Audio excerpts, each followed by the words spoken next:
اور پھر ہمارے مسئلہ کیا، جب ہم رکوع میں چلے گئے، رکوع کی تسبیح بھی پڑھ لی، اب ہم نے رکوع سے کھڑے ہونا ہے۔ جب کھڑے ہوتے ہیں کئی دوست اس طرح پیچھے سے کپڑا سیدھا کرتے ہیں، کھڑے ہوتے وقت اس طرح کپڑے کو یہ کرتے ہیں، یہ مکروہ تحریمی ہے۔ ایسا کرنے سے بندے کو نماز دوبارہ پڑھنی پڑتی ہے، یہ مکروہ تحریمی ہے، تو ایسا بالکل نہیں کرنا چاہیے۔ جب آپ کھڑے ہوں تو بالکل سیدھے کھڑے ہونا ہے، آپ نے یہ کپڑا اپنا اس طرح نہیں کرنا۔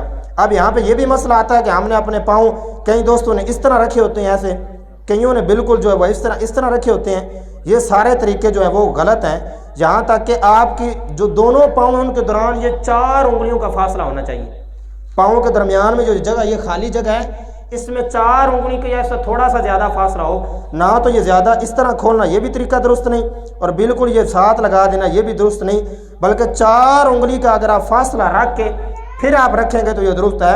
اور پھر آگے سے یہ پاؤں ٹیڑھے ہوتے ہیں، یہ بھی درست نہیں ہے۔ اصل یہ کہ آپ کے پاؤں بالکل جو ہے وہ اس طرح سیدھے ہوں گے تو آپ کی جو وہ نماز درست ہوگی۔ اب اس میں کئی چیزیں سنت بھی ہیں، کئی مستحب بھی ہیں، کئی ضروری بھی ہیں۔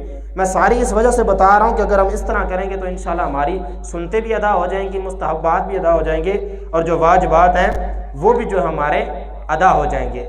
اب یہ ہاتھ باندھنے کا بھی سیکھ لیا، یہاں باندھنے کا بھی سیکھ لیا، رکوع میں جانے کا صحیح طریقہ کیا ہے یہ بھی ہم نے جو ہے وہ سیکھ لیا۔ اب اس کے بعد جاتے ہیں سجدے میں۔ سجدے میں کیا مسئلہ ہوتا ہے؟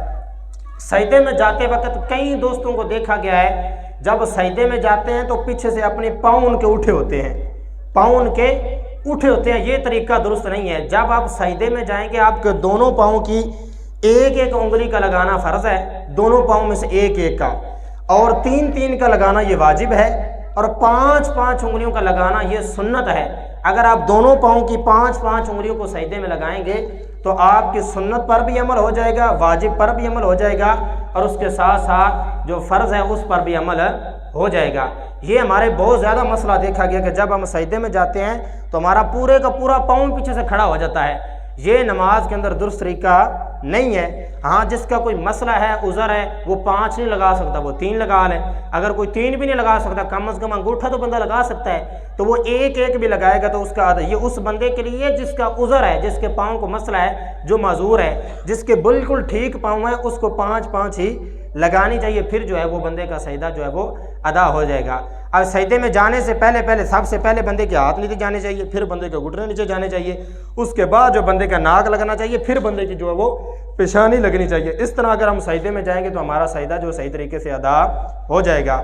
اس کے بعد ایک مسئلہ یہ ہے کہ جب ہم اتحیات میں بیٹھتے ہیں تو اس وقت جو ہے، اچھا پھر ہاتھ باندھنے میں ہمیں ایک مسئلہ یہ بھی ہوتا ہے، جب ہم ہاتھ باندھتے ہیں یہ کونیاں ہماری باہر نکلے ہوتی ہیں، یہ کونیاں درست، اور یہ سجدے میں بھی کئی دوستوں نے اس طرح نکالی ہوتی ہیں۔ اصل طریقہ یہ نہیں کہ آپ سجدے میں کونیوں کو باہر نکالیں، اصل طریقہ یہ کہ آپ کے بالکل ہاتھ جو ہیں یہ سیدھے ہوں۔ اب رکوع کے اندر کئی دوست ایسے کرتے ہیں، یہ دیکھیں یہ کونیاں باہر کو نکلی ہوئی، یہ درست نہیں ہے۔ جب آپ رکوع کے اندر بھی جائیں تو یہ بالکل آپ کی جو یہ بازو ہیں یہ بالکل اس طرح سیدھے ہونے چاہیے، نہ ان کو اس طرح آگے ہونا چاہیے، نہ اس طرح باہر کو نکلنے ہونے چاہیے، بلکہ بالکل اس طرح اسٹریٹ فار آپ کے جو ہیں وہ سیدھے بازو ہوں گے تو یہ رکوع کے اندر جو ہے وہ طریقہ ہوگا۔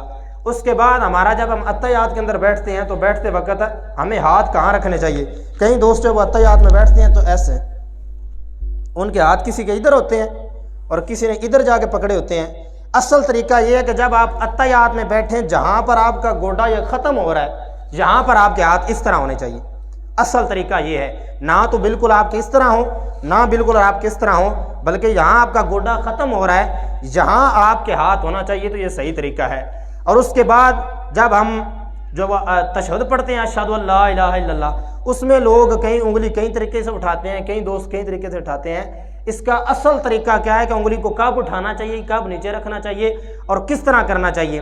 اصل طریقہ یہ ہے کہ ان 2 انگلیوں کا گول دائرہ بنانا چاہیے، یہ جو 2 انگوٹھا اور یہ والی انگلی، ان دونوں کا دائرہ ہونا چاہیے۔ اس طرح جب بندہ کرے اس طرح اس کا دائرہ بنائیں، اور اٹھانی کب ہے؟ جب کہتے ہیں اشہد اللہ، یہ اللہ پہ آپ آتے ہیں تو آپ اس طرح اپنی انگلی کو اٹھائیں گے، اشہد اللہ پہ اٹھائیں گے، اشہد اللہ الہ۔ جب الا اللہ کہنے لگیں گے تو اس انگلی کو آپ جو نیچے لے جائیں گے، اور بالکل پھر دوبارہ نارمل اپنے ہاتھ پہ۔ کئی دوست پھر بھی ایسے ہی رکھتے ہیں چھوڑنے کے بعد بھی، لیکن اصل طریقہ یہ ہے ان 2 انگلیوں انگوٹھے اور اس انگلی کا آپ نے گول دائرہ بنانا ہے۔ بنانے کے بعد جب آپ نے کہنا ہے کہ اشہد اللہ، جب اللہ کہنا ہے تو اس انگلی کو اٹھانا ہے، اشہد اللہ الہ الا اللہ۔